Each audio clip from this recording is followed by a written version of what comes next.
Irmãos, nos foi deixado a missão de estar falando a respeito das doutrinas da graça de Deus, assim que eu gosto de denominar os 5 pontos da soterologia, as doutrinas da graça de Deus. Nós sabemos que ali no Sínodo de Dort foi criado ali o codinome calvinismo, né? Nós sabemos que ali os alunos, depois de refutarem toda aquela questão a respeito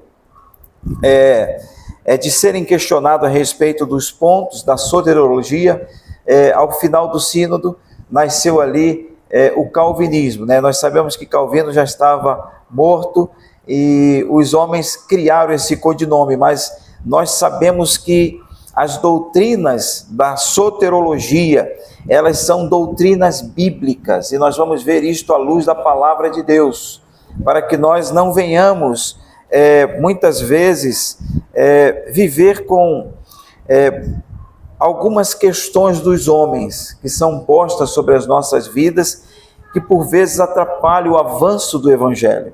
Então, eu quero denominá-las, assim como tenho ensinado às igrejas, as doutrinas da graça de Deus. E hoje nós vamos fazer um sermão temático, porque nós temos um tema, a expiação limitada. E eu quero ler com os irmãos para iniciarmos esta temática, Mateus capítulo 1, versículo 21, é um texto bem conhecido de todos nós, e nós podemos a partir deste texto já perceber exatamente este seleto grupo pelo qual Cristo morreu. E ao final desta mensagem, nós precisamos sair daqui com este entendimento, que o Senhor Jesus morreu por um grupo específico. E é a palavra de Deus que nos traz esta verdade. Diz assim a palavra de Deus, Mateus capítulo 1, versículo 21. Ela dará à luz um filho, e lhe porás o nome de Jesus, porque ele salvará o seu povo dos pecados deles. Amém? Hoje nós realizamos aqui o 3º estudo, né? Nós assim entendemos, porque todo 4º domingo, nós sabemos que os irmãos têm recebido alguém lá de Cambé, lá da Igreja Batista Manela, para falar exatamente a respeito dos 5 pontos das doutrinas da graça. E hoje nós estamos neste 3º ponto, neste 3º estudo. E o título é Expiação Limitada. Para muitas pessoas é conhecido como expiação particular, outros como expiação definida. Nós sabemos que todos eles têm o mesmo contexto, todos têm o mesmo fim, sabemos que todos eles têm o mesmo entendimento, mas é porque por vezes você vai ver alguns teólogos falando sobre expiação limitadas, outro falando sobre expiação particular e outro falando sobre expiação definida, mas todos eles tangem na expiação limitada. Nós já começamos falando dos 5 pontos, nós ouvimos o irmão Juca falando a respeito do primeiro ponto, que é a depravação total. O pastor Afonso falou sobre a eleição. Hoje vou falar sobre a expiação limitada. Eu creio que no decorrer dos dias, os irmãos vão ouvir a respeito sobre a graça irresistível e a perseverança dos santos. Possivelmente os irmãos já começam a fazer pergunta a respeito do tema. Pastor, o que é expiação? Expiação quer dizer cobrir. Expiação quer dizer expiar, reconciliar, pacificar. No sentido de cobrir, a expiação significa, no antigo Israel, tomar um cordeiro e sacrificá-lo para cobrir o pecado. Quando nós abrimos a nossa Bíblia em Levítico, no capítulo 4, dos versos de 13 a 21, nós vamos entender esta realidade exatamente lá no antigo Israel. E o texto bíblico diz para nós o seguinte: mas se toda a congregação de Israel pecar por ignorância, e isto for oculto aos olhos da coletividade, e se fizerem contra algum dos mandamentos do Senhor, aquilo que se não deve fazer, e forem culpados, e o pecado que cometeram for notório, então a coletividade trará o novilho como oferta pelo pecado e o apresentará diante da tenda da congregação. Os anciãos da congregação porão as mãos sobre a cabeça do novilho perante o Senhor, e será imolado o novilho perante o Senhor.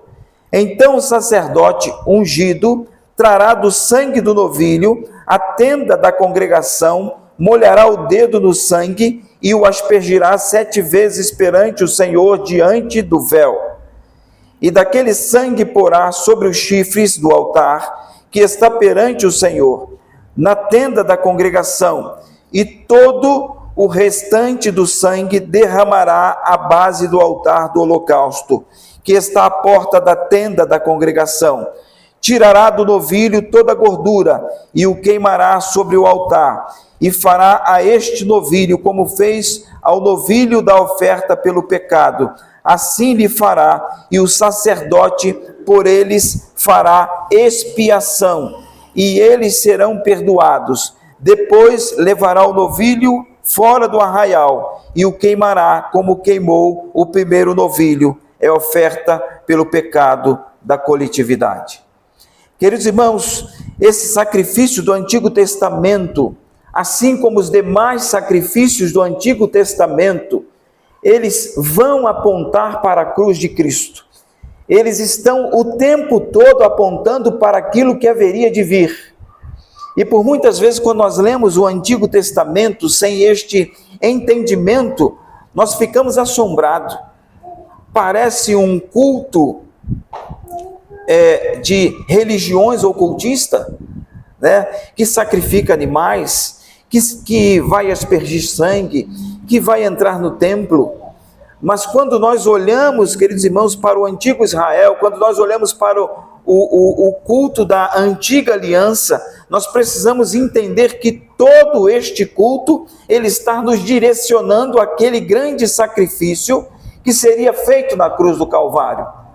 Quando nós olhamos a história do Éden, nós vemos que lá no Éden já houve um sacrifício direcionando o Calvário. Foi quando o homem começa a fazer religiosidade, e na sua religiosidade, o Senhor pede que ele vá imolar um cordeiro, e daquele cordeiro, tirar as suas vestes. Depois nós vamos olhar para Gênesis, no capítulo 3, versículo 15, quando nós conhecemos ali, pelo conceito teológico de proto-evangelho, a palavra de Deus falando que da semente da mulher haveria de vir um que esmagaria a cabeça da serpente. Ou seja, tudo isto, queridos irmãos, está nos levando para olharmos para a cruz, olharmos para o futuro, olharmos para o grande sacrifício em que Cristo estaria realizando para a remissão dos nossos pecados. A segunda pergunta é: por que limitada? Porque existe um número limitado de eleitos.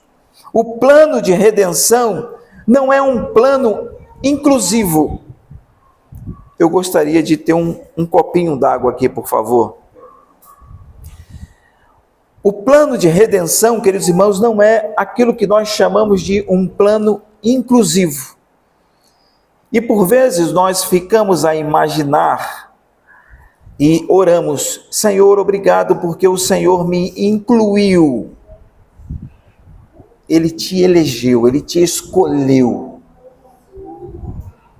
Nós somos um povo exclusivo de Deus. Nós fomos um povo selecionados por Deus. Nós fomos um povo eleito pelo Senhor. Ok, obrigado. Porque hoje nós estamos na tendência do inclusivismo. E vocês já viram a Bíblia inclusiva, que ela subtrai muitos textos bíblicos. Então é nós olharmos para o plano da redenção e entendermos o seguinte: é limitado, porque o plano de redenção é exclusivo. Os eleitos compõem a nação santa, o povo exclusivo de Deus, é o que está escrito para nós quando Pedro escreve a sua carta. Nós somos um povo exclusivo de Deus. Uma observação essencial a respeito que precisa ser feito aqui, queridos irmãos. Você precisa saber que a salvação é pessoal. É um plano exclusivo, mas a salvação é algo pessoal. Se você quiser aprender as doutrinas pensando no outro, se você começar a ouvir as mensagens que estão sendo pregadas aqui a respeito das doutrinas da graça, pensando no outro, muitas vezes os pais começam a pensar nos filhos. Muitas vezes, queridos irmãos, começam a pensar os filhos, pensar nos pais, pensar nos amigos. É necessário que nós precisemos pensar em nós mesmos, porque se nós quisermos aprender essas doutrinas, precisamos pensar em nós, porque senão elas não fecham. O pecador depravado que foi eleito incondicionalmente foi você, foi eu. Esta realidade que nós precisamos ter viva no coração, porque quando nós começamos a olhar as santas letras e olhar para o outro, nós começamos a entender o seguinte: mas ele é injusto, por que eu e o outro? Porque você e o outro são depravados pecadores que foram eleitos pelo Senhor incondicionalmente. Então a realidade das doutrinas, elas precisam ser vistas por este prisma, porque senão nós começamos a desconstruir a verdade do Evangelho, entre aspas, e começamos a construir os nossos achismos, e aí começamos a duvidar da palavra de Deus. Porém, agora salvos, a palavra de Deus diz para nós: pregue, pois nós não sabemos quem são os eleitos de Deus. Fale, porque nós não sabemos quem são estes. Pregue em tempo e fora de tempo. Ide por todo o mundo e pregai o evangelho a toda criatura. Essa é a nossa missão como igreja de Cristo. Então, quando nós conhecemos as doutrinas da graça, nós precisamos ter este entendimento. Este depravado, este imoral, que o Senhor amou, elegeu e amou incondicionalmente, sou eu. E quantos outros mais estão aí mundo afora? Eu preciso pregar, eu preciso entender que o Senhor derramou sobre a minha vida uma missão, e a missão é de ir e pregar o Evangelho, porque somente ouvindo o Evangelho os eleitos serão salvos. Somente ouvindo o Evangelho eles serão salvos. Não existe salvação por outro meio, a não ser por Cristo Jesus e por sua palavra. Eu gosto de ilustrar, queridos irmãos, as doutrinas da graça da seguinte forma: é como um escritor que escreveu uma peça teatral. As doutrinas da graça, para mim, tem este grande emblema. É como um escritor que escreveu uma peça teatral, e depois de escrita, ele precisa dos artistas para a encenação. Assim é o plano de redenção. Nos tempos eternos, a Trindade, ela redigiu e definiu os papéis dos atores. A Trindade Santa redigiu nos tempos eternos os papéis de cada um dos atores. A encenação de um eterno casamento. O casamento de Deus Filho com a noiva, a igreja. Ou seja, Deus Pai deu uma noiva para Deus Filho. A noiva é a igreja que está sendo convencida pelo Espírito Santo. A noiva é a sua igreja que ele escolheu antes dos tempos eternos.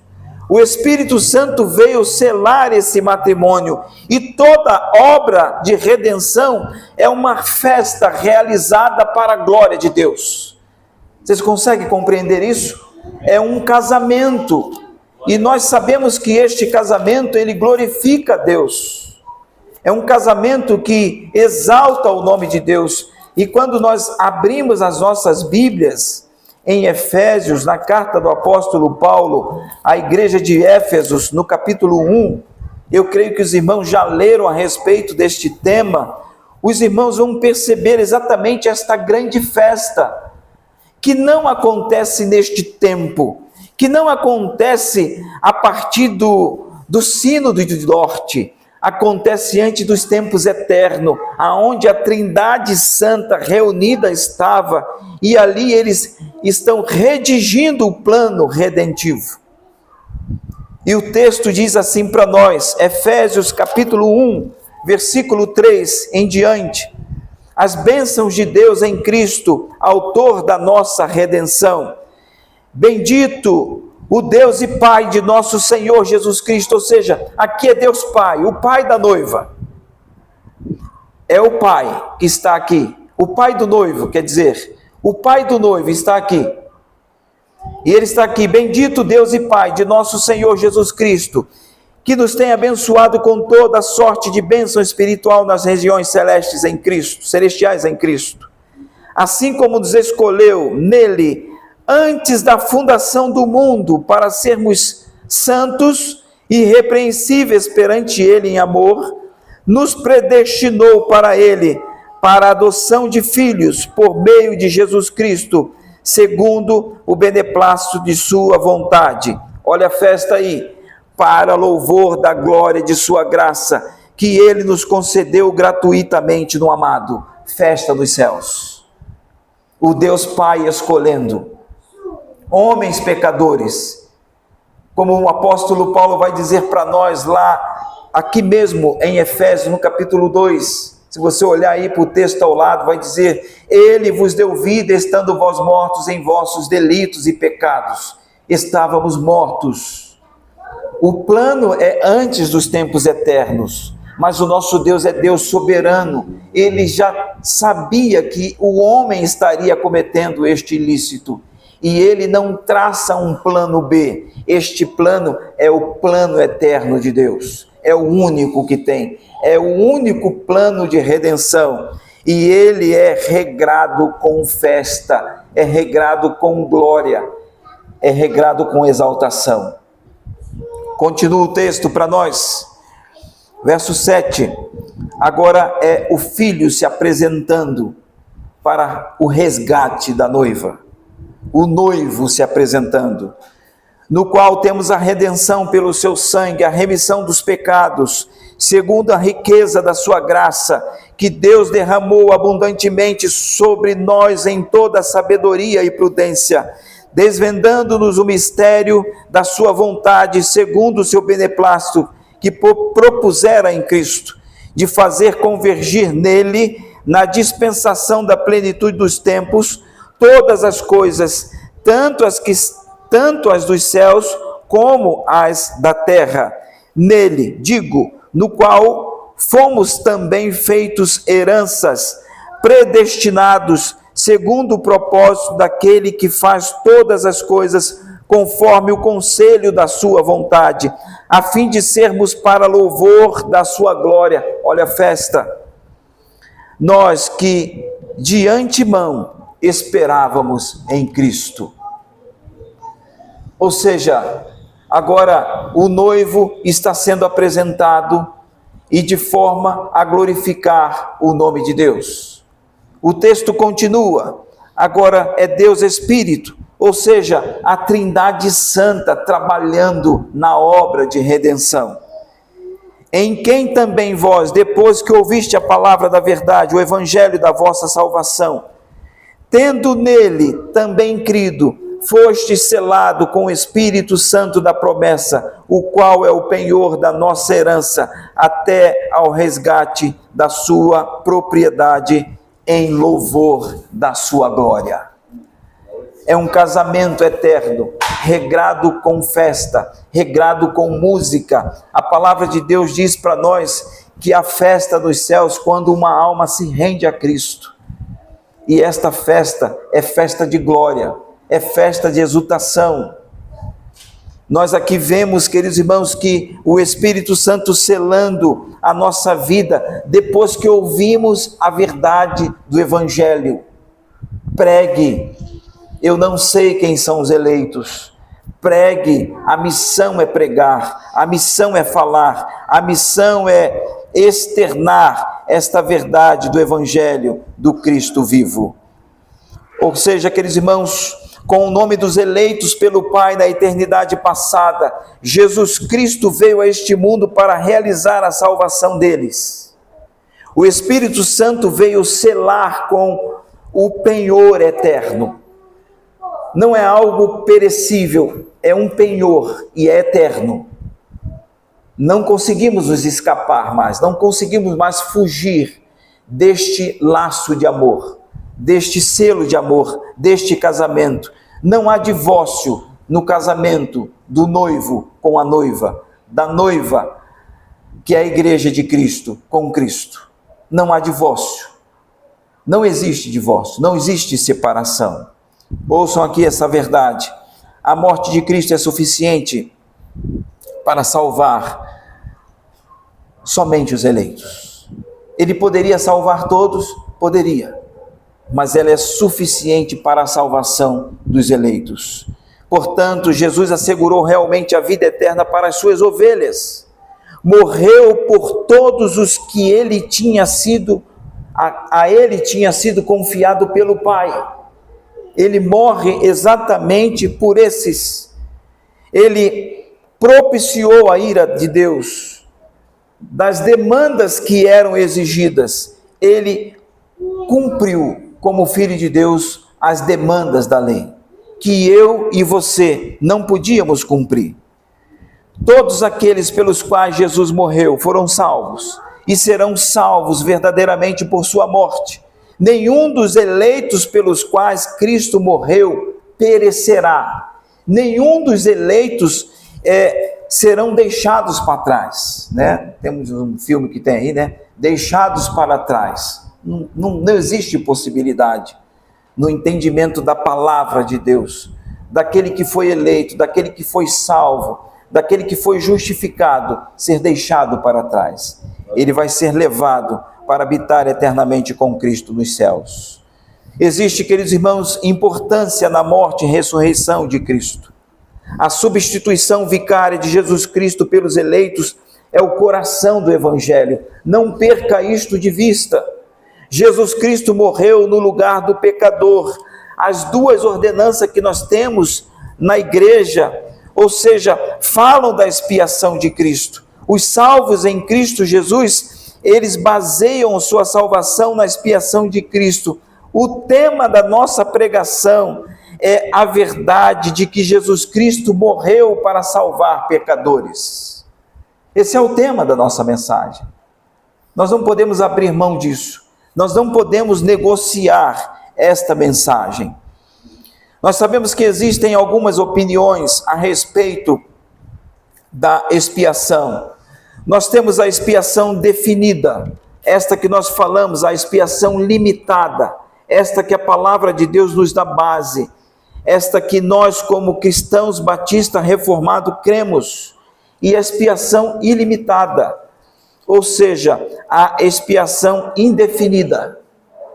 Quem crer na expiação indefinida ou geral, dizem que Jesus Cristo morreu para salvar todas as pessoas, porém deixou a decisão da salvação na mão dos homens. Mas como nós vimos aqui em Efésios 2, o texto diz para nós que eles estão mortos. Como que mortos podem decidir? Como que mortos podem dizer eu quero ou eu não quero? O apóstolo Paulo vai dizer para nós que Cristo, Ele nos deu vida quando nós estávamos mortos em nossos delitos e pecados. Você já chegou no sepultamento e perguntou ao morto, você quer café, leite ou água? O que ele respondeu para você? Nada, está morto, está inerte, está frio. Um homem sem Cristo é alguém que está morto. Ele não tem nada para se aproximar de Deus. Quem crer na expiação definida, limitada, esta que nós estamos ensinando, o tema da mensagem de hoje, afirma que Cristo morreu para salvar somente os eleitos. Os eleitos são salvos pela graça por meio da fé. Isto não vem de vós, é dom de Deus, não vem das obras para que ninguém se glorie. Ou seja, queridos irmãos, o texto está dizendo para nós que isto não vem de vós, é presente de Deus. É algo que nós não conseguimos imaginar, porque nós estávamos mortos e nós só tivemos os nossos olhos avivados quando nós fomos alcançados por essa graça. O mérito é totalmente de Cristo e não nosso, porque as nossas melhores obras são consideradas diante de Deus como trapo de imundícia. Nós não conseguimos nos mover diante de Deus. Nós só nos movemos diante de Deus porque o Espírito, ele faz isto em nós. Ou seja, o nosso Espírito testifica, o Espírito Santo de Deus testifica com o nosso Espírito que nós somos salvos. Esse testemunho que nós temos como igreja de Cristo Jesus é porque a obra é do Espírito Santo de Deus. As nossas melhores obras, como já falei, são consideradas diante de Deus como trapo de imundícia. O exemplo é outro, mas eu vou usar um parecido. Imagine você, alguém nos tempos antigos, alguém com lepra, e você vai mumificar essa pessoa. Ela está viva, mas você vai enrolar esta pessoa com uma atadura. E você sabe que alguém, quando tem uma ferida, eu creio que você já teve uma ferida na perna, purulenta, que está ali sangrando ou alguma coisa, você coloca ali uma tala para prevenir, para estancar o sangue, mas daqui a pouco você olha e você vê que aquela tala está toda untada de sangue, se tiver infeccionada de pus. O que você faz com aquilo? Você lava aquilo ali para usar, para tomar banho, para se enxugar amanhã? Não, você joga fora, no lixo. As minhas obras, as suas obras, as nossas obras diante de Deus são consideradas assim. Não serve para nada, não serviu para nada, não serviu em nada para a nossa salvação. Somente o mérito, a obra de Cristo Jesus foi suficiente para que nós pudéssemos estar aqui como igreja de Cristo, com a mente sã, com os olhos abertos, entendedores desta verdade. Você vai chegar com o seu trapo de imundícia e dizer, como muitos dizem, a hora que eu quiser eu entro. Aqueles que estão permeados com o seu trapo de imundícia, quando você fala a respeito do Evangelho, eles falam o seguinte, a hora que eu quiser eu entro. Aqueles que por vezes já foram salvos, eles estão ainda com esse discurso de um trapo. Foi eu que decidi, eu tive parte nesse negócio, eu tive um pouquinho, foi eu que me lancei nos braços do Senhor. Outros vão dizer, eu não quero entrar, eu não quero Jesus, eu não quero partilhar disso. Aí está a responsabilidade humana, aí está o peso de que você está morto e ainda está rejeitando, porque não consegue ver a luz de Deus. O plano, queridos irmãos, é para os eleitos. O Pai aplica e presenteia. A aplicação da salvação é obra exclusiva de Deus do início ao fim. Do início ao fim. Aquele que começou a boa obra, esse vai terminá-la no dia de Cristo Jesus. É um presente de Deus. Assim como nós lemos em Efésios capítulo 2, versículo 8, que nós somos salvos pela graça por meio da fé, isto não vem de vós, é dom de Deus, não vem pelas obras para que ninguém se glorie. Nós sabemos, queridos irmãos, que a fé ali é um presente este, queridos irmãos, consumado pelo próprio Cristo, como está registrado para nós lá no livro de Hebreus, no capítulo 12, versículo 2, parte A, que diz, olhando firmemente para Cristo, o autor e consumador da fé. Você sabe quem foi o autor deste púlpito aqui? Quem foi? Quem foi? Quem? Joelso. É o marceneiro? Joelso. Quem é o autor do púlpito? Joelso. Quem é o autor da fé? Quem nos presenteou com a fé? Jesus. Ou seja, você estava morto. A força motriz para que você pudesse abrir os teus olhos é a fé. E quem presenteou você para que os seus olhos pudessem ser abertos? Cristo, o autor e consumador da fé. É para salvar os eleitos que perecem neste mundo sem Cristo, como nós estávamos perecendo. O presente da fé é para que nós possamos nos aproximar, para que pudéssemos nos aproximar de Deus, para aqueles que estão perdidos possam se aproximar. Por isso que nós precisamos pregar a Cristo, pregar este crucificado, pregar este que morreu, que ressuscitou, pregar a respeito do novo nascimento, de que os nossos pecados foram crucificados na cruz do Calvário e por ele foi pago os nossos pecados, ele levou sobre si as nossas dores, eles serão encontrados pelo Evangelho como eu e você fomos encontrados. Quando você começa a perguntar a respeito da salvação de alguém, pergunte a ele como que você foi salvo, conta-me o testemunho de salvação. Precisa ter o Evangelho, precisa ter a palavra. E você vai ver de diversas formas como Deus vai agir para salvar os seus. Através de um folheto, através de uma exposição de um texto bíblico, através de um hino teologicamente embasado. Mas quando você começa a ouvir algumas coisas assim, eu fui lá naquela corrente assim, assado, e teve a oração da salvação, você começa a questionar a salvação deste tal. Traga ele para o Evangelho. Ensine-o pela palavra, para que ele possa ficar sustentado na verdade do Evangelho de Cristo Jesus. Jesus Cristo morreu para salvar todos diante do andamento desta temática que nós estamos apresentando nesta manhã. Eu pergunto a você, Jesus Cristo morreu para salvar todos? Não. Por que pessoas perecem no inferno? É para nós refletirmos. Cristo morreu por elas. Jesus Cristo morreu para salvar Judas Iscariote tanto quanto a Pedro. Jesus Cristo morreu para salvar os 12 ladrões na cruz. Porque a expiação ilimitada diz isso. O universalismo diz isso. O inclusivismo diz isso. Quando a verdade do Evangelho vai mostrar para nós que Deus morreu por um povo exclusivo seu. Porque se ele tivesse morrido para salvar a todos, tanto o ladrão que disse para o Senhor, Senhor, lembra-te de mim quando entrares no teu reino, quanto aquele que zombavam deveriam estar nos céus.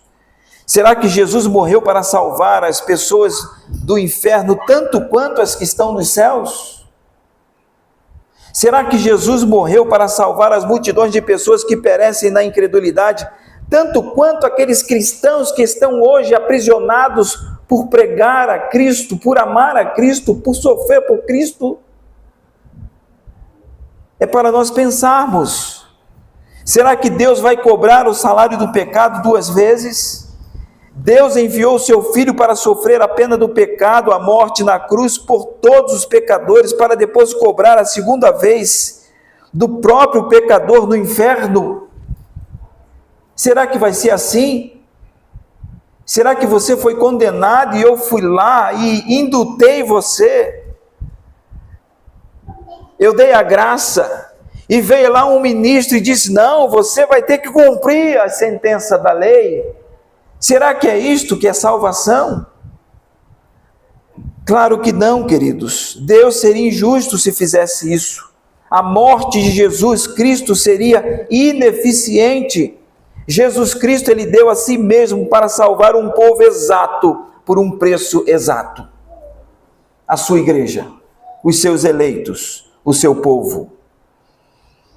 Queridos irmãos, nós estamos falando com base em textos bíblicos, mas nós precisamos ler a Bíblia. para nós vermos alguns textos. São vastos os textos bíblicos, que vão mostrar para nós este plano de redenção, pelo qual Cristo morre exclusivamente por sua igreja, por sua noiva, pelos seus eleitos. Isaías 53, versículo 8, o texto diz assim para nós: por causa da transgressão do meu povo, não é de outro povo, olha a exclusividade, ele foi golpeado.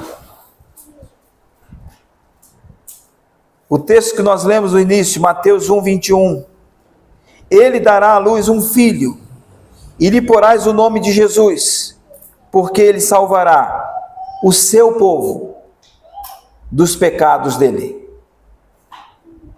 Não é um outro povo, é o seu povo. Mateus 20, versículo 28. O Filho do Homem não veio para ser servido, mas para servir e dar a sua vida em resgate por muitos, não por todos. Não é universalismo, não é inclusivismo. Há um povo eleito, e por este povo que ele morreu. Mateus 26, versículo 28. Porque isso é o meu sangue, o sangue da nova aliança, derramado em favor de muitos, para remissão de pecados. Marcos 14, 24. Então lhe disse: isto é o meu sangue, o sangue da nova aliança, derramado em favor de muitos. Lucas 1, versículo 68. Louvado seja o Senhor, o Deus de Israel, porque visitou e redimiu o seu povo. O Evangelho de João, no capítulo 11, versículo 15. João, capítulo 10, dos versos 11 a 15. Eu sou o bom pastor dá a vida pelas ovelhas. O mercenário que não é pastor, a quem não pertence as ovelhas, vir o lobo, abandona as ovelhas e foge. Então o lobo as arrebata e dispersa. O mercenário foge porque é mercenário e não tem cuidado com as ovelhas. Eu sou o bom pastor, conheço as minhas ovelhas e elas me conhecem a mim. Assim como o Pai me conhece a mim, e eu conheço o Pai, e dou a minha vida pelas ovelhas. Ainda no Evangelho de João, no capítulo 13, versículo 1, diz assim: um pouco antes da festa da Páscoa, sabendo Jesus que havia chegado o tempo em que deixaria este mundo e iria para o Pai, tendo amado os seus que estavam no mundo, amou-os até o fim. João capítulo 15, versículo 13. Ninguém tem maior amor do que este de dar a alguém a própria vida em favor dos seus amigos. João 17, a oração sacerdotal. Versículo 1 e 2, diz assim: glorifica teu filho, para que o teu filho te glorifique, pois lhe deste autoridade sobre toda a humanidade, para que conceda a vida eterna a todos os que lhe destes. Eu rogo por estes, não estou rogando pelo mundo. Na sequência, é por eles que eu rogo, não rogo pelo mundo, mas por aqueles que me destes, porque são teus. Não rogo somente por estes, mas também por aqueles, quem são estes? Por aqueles que vierem a crer em mim, por intermédio da sua palavra. Quem são estes que vão crer por intermédio da palavra? Somos nós. Jesus estava orando ali pelos seus discípulos. Ele estaria sendo assunto aos céus. E ali ele estava orando pelos discípulos. Ele diz o seguinte: olha, eu não rogo pelo mundo, eu rogo por estes. Não rogo somente por estes, mas também por aqueles que vierem a crer em mim, por intermédio da sua palavra. Ou seja, quem são estes? Somos nós, que cremos na sua palavra, que ouvimos o evangelho, que com a boca confessamos ao Senhor, e o nosso coração nós cremos, nós fomos salvos. Ainda, queridos irmãos, Atos capítulo 18, versículo 9 a 10.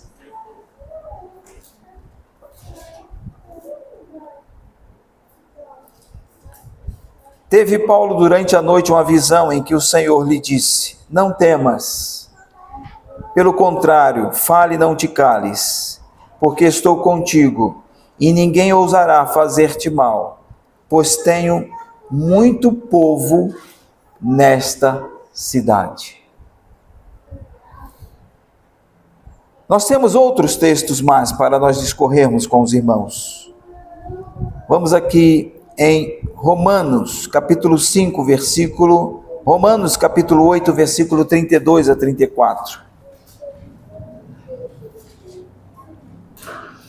Aquele que não poupou o seu próprio filho, antes por todos nós o entregou, porventura não nos dará graciosamente com ele todas as coisas? Quem tentará acusação contra os eleitos de Deus? É Deus quem os justifica. Quem os condenará? É Cristo Jesus quem morreu, ou antes quem ressuscitou, o qual está à direita de Deus e também intercede por nós. Se nós ficarmos aqui, queridos irmãos, nós vamos ler vários textos bíblicos. Muitos textos bíblicos, trazendo para nós bases bíblicas para atestarmos a verdade de que o Senhor morre exatamente por sua igreja, por sua noiva. O texto de Apocalipse, capítulo 5, versículo 9, diz assim para nós: e entoavam novos cânticos, ou novo cântico, dizendo: digno és de tomar o livro e de abrir-lhes os selos, porque fostes morto, e com o teu sangue compraste para Deus os que procedem de toda tribo, língua, povo e nação. Apocalipse 5, 9. Porque fecho, queridos irmãos, esta sequência de versículos bíblicos. Temos mais de 50 textos bíblicos. Vamos passar praticamente o dia aqui lendo textos bíblicos. Mas são textos que embasam e mostram para nós exatamente esta obra expiatória limitada de Cristo Jesus por sua igreja, pelos seus eleitos. Mas existem alguns textos bíblicos que trazem as palavras todo e mundo. E é preciso ver à luz da Bíblia exatamente estes textos. A palavra mundo, e nós precisamos explicar a palavra mundo. Você deve estar perguntando: pastor, por que o senhor não leu aquele texto de João 3,16 que diz: porque Deus tanto amou o mundo, que deu o seu Filho unigênito, para que todo aquele que nele crer não pereça, mas tenha a vida eterna? Ou por que, pastor, o senhor não leu João 1,29? No dia seguinte, João viu Jesus aproximando-se e disse: vejam, é o Cordeiro de Deus que tira o pecado do mundo. Existem 3 significados para a palavra mundo. E aí nós precisamos entender exatamente esse significado. O primeiro significado que eu apresento para os irmãos é mundo cosmo. A palavra de Deus no Salmo 24, versículo 1 diz o seguinte para nós: o que é o cosmo? O que os irmãos entendem por cosmo? O Salmo 19 diz: os céus proclamam a glória de Deus e o firmamento anuncia as obras de suas mãos. Um dia faz declaração. Isso é o cosmos. Nós estamos aqui dentro de um cosmo. Nós estamos olhando o céu. Mais tarde você contempla o sol, a lua, as estrelas. Ao escurecer você contempla as galáxias. Isto tudo é o cosmo, isto é a criação de Deus. E aí, o primeiro mundo que nós queremos explicar para os irmãos é este mundo cosmológico. Ou seja, nós vemos este texto de Salmo 24:1 que diz: do Senhor é a terra e tudo que nele existe, o mundo e os que nele vivem. A Bíblia está falando de um mundo. Esse é o mundo, o cosmo. É especificamente este o entendimento do texto.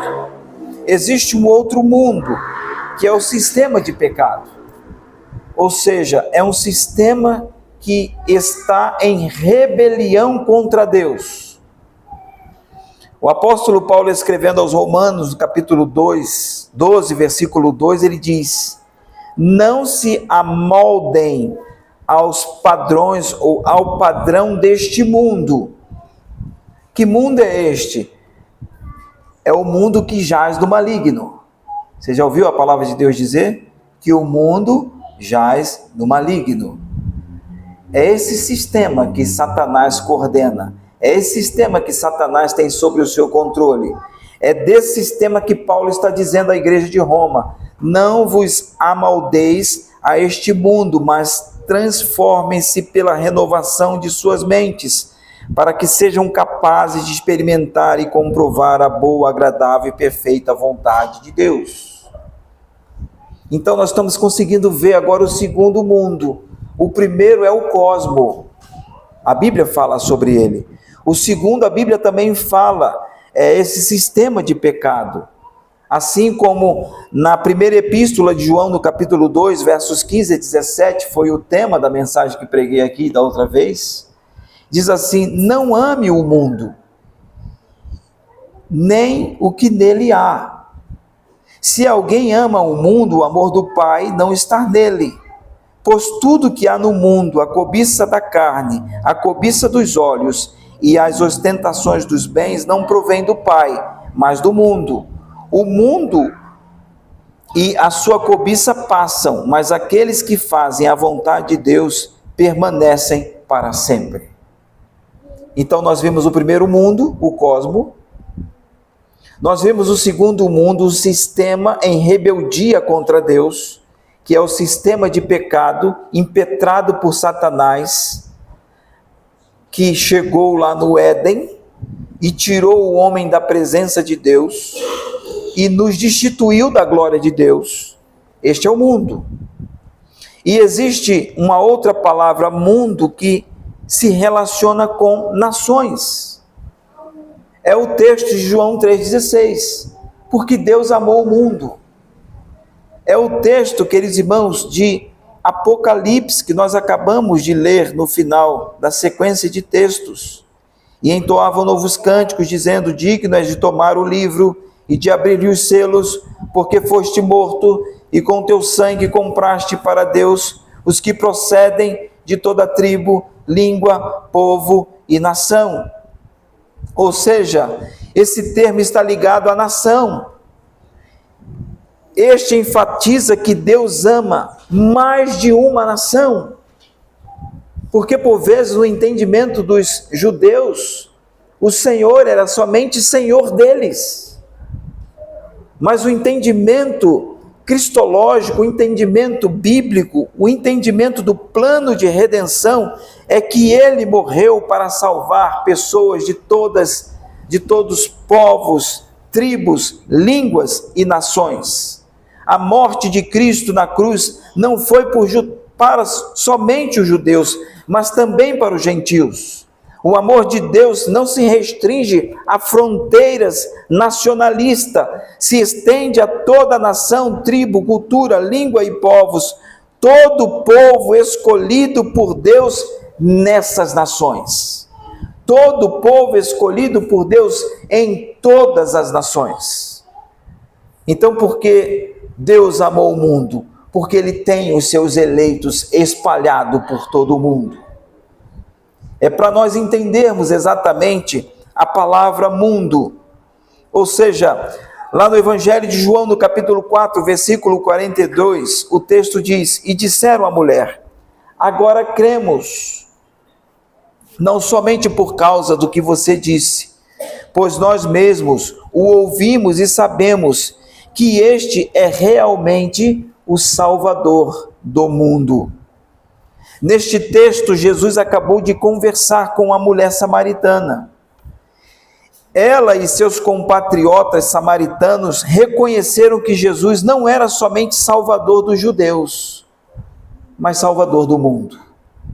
Só para nós esclarecermos a palavra mundo, quando muitas vezes as pessoas pegarem este texto e dizer o seguinte: olha, o Senhor morreu pelo mundo, sim, mas pessoas que estão ali inseridos, eleitos do Senhor, que estão espalhados pelo mundo afora. Por isso que a nossa missão é: ide por todo o mundo e pregai o Evangelho a toda criatura. Não há distinção. Agora nós precisamos analisar a palavra todos. A palavra todos nem sempre se refere ou significa todos os homens do mundo inteiro, nem de todas as épocas. Nós temos o exemplo aqui de 1 Timóteo capítulo 2, versículo 6. Ele se entregou em resgate por todos, para servir de testemunho a seu próprio tempo. Ele se entregou em resgate por todos. Mas todos foram salvos? É para nós perguntarmos. Tito capítulo 2, versículo 11. Porque a graça de Deus se manifestou trazendo salvação a todos os homens, e ensinando-nos para que, renunciando à impiedade e às paixões mundanas, vivamos neste mundo de maneira sóbria, justa e piedosa. Quem abriu aí Tito, capítulo 2, versículo 11? Quem abriu? Amém? Leia o 14, 2,14. Leia em voz alta, por favor, irmão. Por favor, vem aqui no microfone, irmão, e leia. Você. João, né? Vem aqui no microfone, João.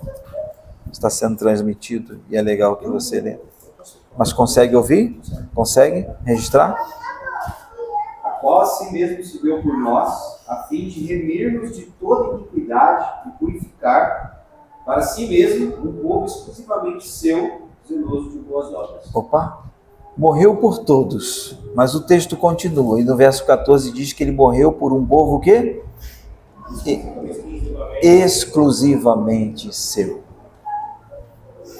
Então, todos os textos que nós estamos lendo aqui não são um texto para pretexto, são um texto que tem contextos, para que nós possamos compreender que não são textos tirados daqui e dali para fundamentar algo que nós queremos de nossa parte. É a verdade do Evangelho sendo exposta para nós. Observe, queridos irmãos, mais alguns textos. Mateus 3,5 diz: habitantes de Jerusalém, de toda a Judéia e de toda a região do Jordão, iam até ele. Será que todos iam até Jesus? Não.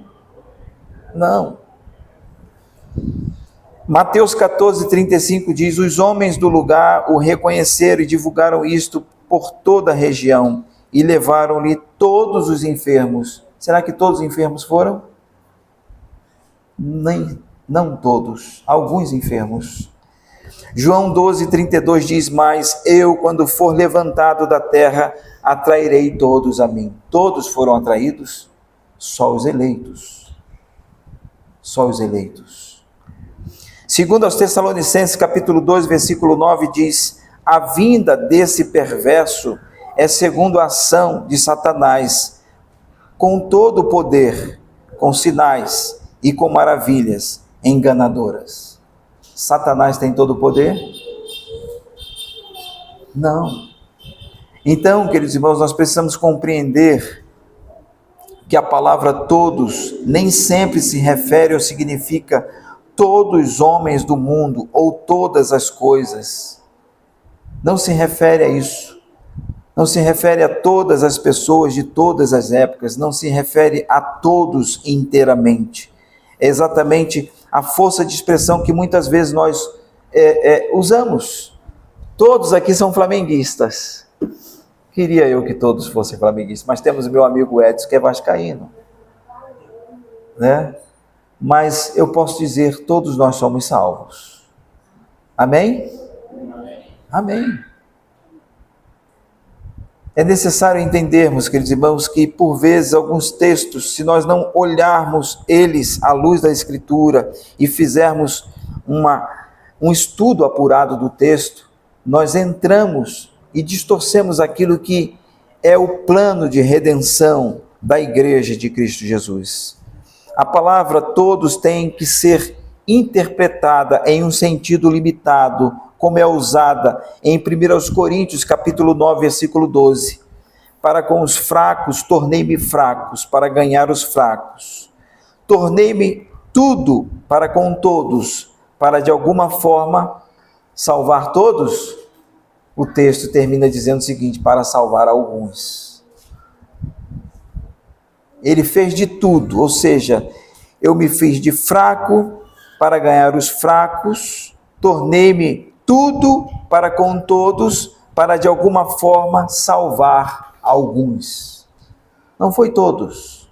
Para nós termos esse entendimento de que a palavra todos tem que ser interpretada em um sentido limitado, como na palavra de Deus. Ainda em 1 Coríntios 10, 36 diz: como também eu em tudo agrado a todos, não buscando o meu próprio proveito, mas o de muitos, para que assim se possa salvar. Será que Paulo agradou a todos? Não. Ele fez de tudo para agradar a todos, mas não agradou a todos. Para finalizarmos, queridos irmãos, eu tenho algumas perguntas. Todos serão salvos ou só os eleitos do Pai? A Bíblia diz que a porta larga e a porta estreita. Por que ela diz isso? A Bíblia diz para nós que há caminho estreito e caminho largo. Será que na porta larga não vai passar ninguém? A Bíblia diz que lá é o lugar onde muitos irão passar. A Bíblia fala para nós, queridos irmãos, de céu e inferno. A Bíblia fala para nós do ladrão da direita e do ladrão da esquerda. A Bíblia fala para nós do rico e de Lázaro. Será que Deus morreu para salvar a todos? E essas pessoas se perderam? Essa multidão que está passando dia após dia na porta larga? Se isso, queridos irmãos, fosse verdade, a morte de Cristo seria uma morte ineficaz. Mas ela só é eficaz porque ela morreu por um povo exclusivo, um povo exato, o seu povo, a sua igreja. A palavra diz que alguns ouvirão. Lá em Mateus, no capítulo 25, versículo 34, o texto diz para nós: então dirá o rei aos que estiverem à sua direita: vinde benditos de meu Pai, possuí por herança o reino que vos está preparado desde a fundação do mundo. Aqueles que o Pai escolheu antes da fundação do mundo, têm o céu preparado para eles antes da fundação do mundo. E Cristo morreu por estes que foram eleitos antes da fundação do mundo.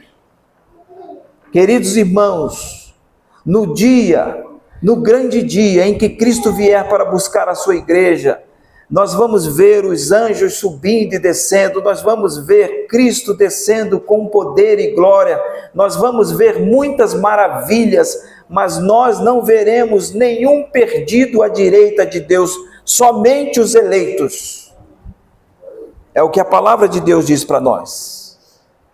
Um grupo receberá uma outra sentença. Mateus 25, versículo 41. Então ele dirá à direita aos que estiverem à sua, então ele dirá aos que estiverem à sua esquerda. Então ele dirá aos que estiverem à sua esquerda: malditos, apartem-se de mim para o fogo eterno, preparado para o diabo e os seus anjos. Queridos irmãos, nós sabemos que o homem escolheu pecar. E nós precisamos compreender que o nosso Deus é justo. Ele poderia permanecer inerte e dizer: eu não quero salvar ninguém. Assim mesmo, ele continuaria sendo um Deus justo. É para nós percebermos que ele, queridos irmãos, é um Deus de amor, porque ele preparou o reino dos céus para os seus filhos, e eles simplesmente decidiram morrer, decidiram pecar, decidiram se afastar da glória de Cristo Jesus. Você deve perguntar: pastor, mas aqueles que se perdem, eles estão mortos. Pastor, mas aqueles que se perdem, não tem como dar um jeito? Não, eles não querem. Eles vão rejeitar por toda a eternidade, não somente aqui, mas por toda a eternidade eles rejeitarão a Cristo. O pastor Paul Walsh, ele vai dizer que se você chegar à porta do inferno hoje e dizer para aquelas pessoas que lá estão: vocês querem ir para o céu? As pessoas vão dizer: nós queremos. Ele vai dizer o seguinte: mas vocês precisam ter Jesus como Senhor. Eles vão dizer: nós não queremos. Eles não querem a Cristo. Eles não querem a Cristo. Eles não querem se submeter à verdade do Evangelho de Cristo. Concluo, queridos irmãos, dizendo o seguinte: John Piper, ele escreve o seguinte: de uma coisa eu tenho certeza intuitivamente: os caminhos de Deus são mais altos que os meus caminhos. O que significa? Se Ele revela através da Bíblia as suas maneiras de me amar, elas certamente serão chocantes. A facilidade com que a raça humana se atreve a dizer a Deus como Ele deve amar é de tirar o fôlego. Há apenas uma maneira de saber como Deus me ama: ouvir o que Ele me diz e acreditar nele. Uma das coisas que Ele me diz na Bíblia é que Ele amava Israel desde a eternidade de uma forma diferente da forma como Ele ama as outras nações. E então Ele me diz que existe um verdadeiro Israel composto de crentes no Messias Jesus, a quem Ele amou desde a eternidade de uma forma diferente da forma como Ele ama as outras pessoas. Isso é chocante. Não questionemos a Deus. Ele é soberano e Ele nos ama.